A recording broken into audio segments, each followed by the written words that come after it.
Good afternoon, ladies and gentlemen. Here's a little tip. Now, maybe somebody has bothered to tell you how a radiator works. Maybe they haven't.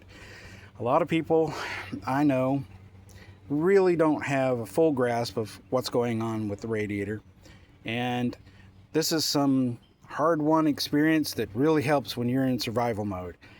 We don't have a whole lot of money. We can't just send the car to the repair shop or the dealership, and Lord knows we can't afford buying brand new cars, so we're using old cars, used cars, and we got to kind of keep track of them. And if you want to survive in this world, one of the things you have to avoid is expensive repairs. So here's a tip. Your radiator and your reservoir work together. Your engine gets hot, and the water inside that's cooling the engine has to go through the radiator, but it also expands a little bit.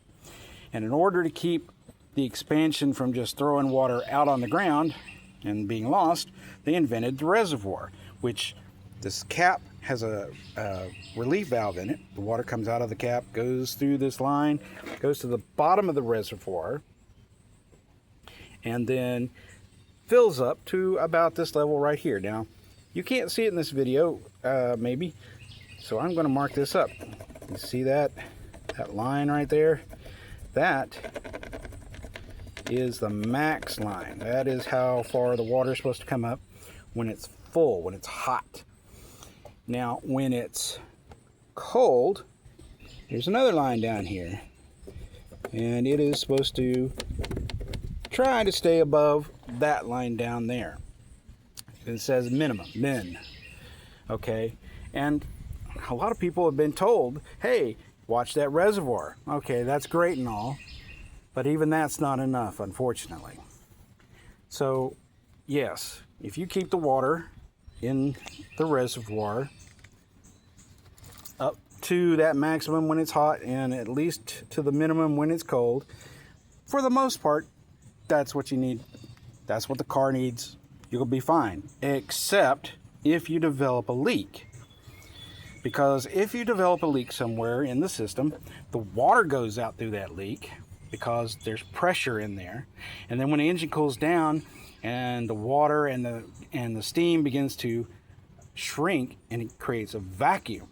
Well, that's supposed to suck water back up from the reservoir.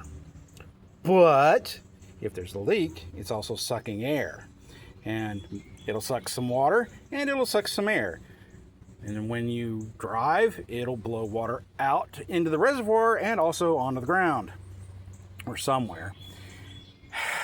But eventually that means you run out of water, even though, I don't know if you can see it or not, but this reservoir is right here where it's supposed to be when the engine is cool. And it is most certainly cool.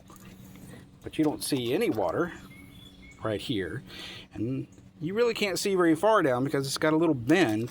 But I assure you that this engine does not have any water in it.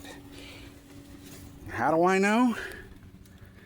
Because I've got the water pump completely out of the engine and it is bone dry, even though there was plenty of water in the reservoir. So, every once in a while, check inside this cap.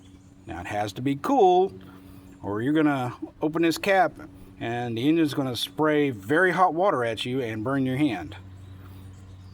But when it's cool, check and make sure that water is still at the top of that radiator, or you are going to end up like this, with your water pump out and hoses disconnected and somebody trying to figure out why you have no water.